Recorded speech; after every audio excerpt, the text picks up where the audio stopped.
اصل میں نماز کو بھی اس لیے مشکل کر دیا گیا کہ ہمیں اصل میں ہمارا قصور یہ ہے کہ ہم بچپن میں نماز ماں سکھا دیتی ہے، باپ سکھا دیتا ہے، بڑا بھائی سکھا دیتا ہے، بڑی بہن سکھا دیتی ہے، وہ بچپن میں نماز رٹ لیتے ہیں ہم، کیونکہ ہماری زبان عربی نہیں، نماز عربی میں ہے، اس لیے ہم جب ساری زندگی مصلی پہ کھڑے ہوتے ہیں تو وہ بچپن کی جو رٹی ہوئی ہوتی ہے نا، بندہ جتنے مرضی مشکلات میں چلے جائے نا، دو کا پہاڑا نہیں بھولتا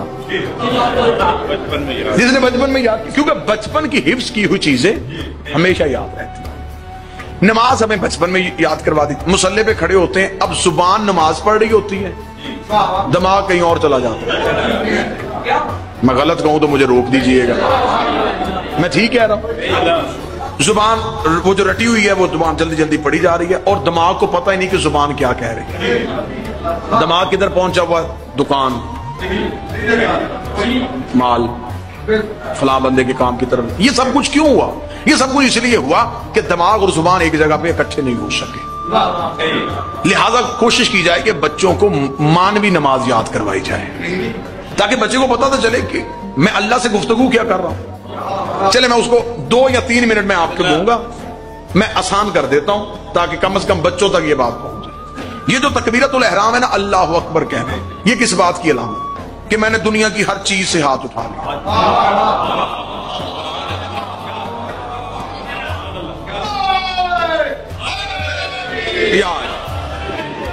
دنیا کی ہر چیز سے ہاتھ اٹھا، ہینڈز اپ، گرفتاری دے دی۔ مجرم آج بھی گرفتاری دے تو ایسا ہی دیتا ہے، میرا اللہ میں تیرا مجرم ہوں، تو نے مجھے بڑا ڈھونڈا، میں نے ملا، تو نے میرے مسجدوں میں اعلان کروائے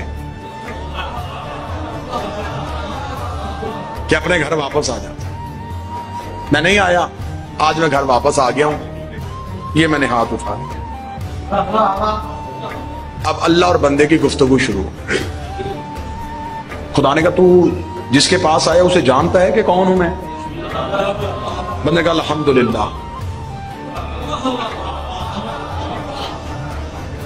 رب العالمین، تو عالمین کا رب ہے، تجھے میری طاقت کا اندازہ ہے؟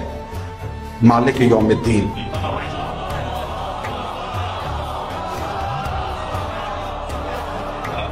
تو دین کے دن کا مالک ہے۔ آسان اتنی کروں گا کہ بچے تجسس کے ساتھ اور عشق کے ساتھ نماز پڑھیں۔ ایاک نعبد، مالک یوم الدین، تو قیامت کے دن کا مالک ہے۔ اچھا چلا آ گیا میرے گھر، کھڑا بھی ہو گیا میری بارگاہ میں، بات بھی شروع ہو ہی گئی ہے، چاہتا کیا ہے؟ ایاک نعبد،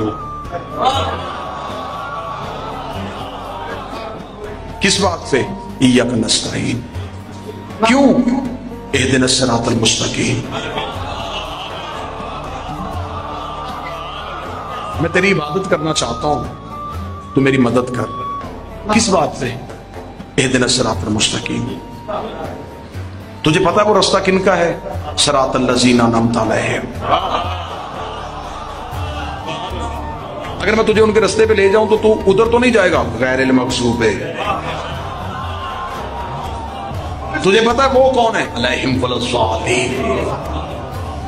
خدا بڑی اچھی باتیں کر رہا ہے، آیا مدت کے بعد ہے لیکن گفتگو بڑی اچھی ہو رہی ہے تیری، کچھ اور سنا؟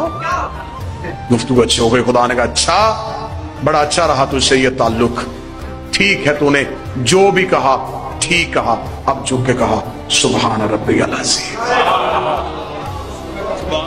چل کہہ جو دیا کہ میں نے معاف کر دیا ہے، اب دوبارہ مجھے چھوڑ کے نہ جانا، اب سر سجدے میں رکھا سبحان ربی الاعلی۔ پھر تو نہیں کہیں جائے گا استغفر اللہ ربی واتوب الیہ،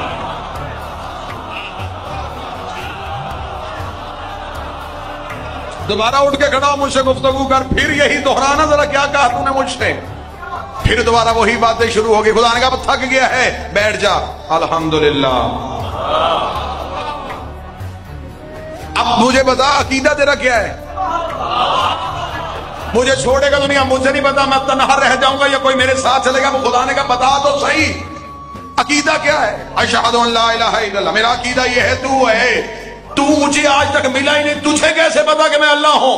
اشہد ان محمد رسول اللہ، مجھے اس نے بتایا ہے کہ تو ہے، تجھے کس نے بتایا کہ وہ ہے؟ علی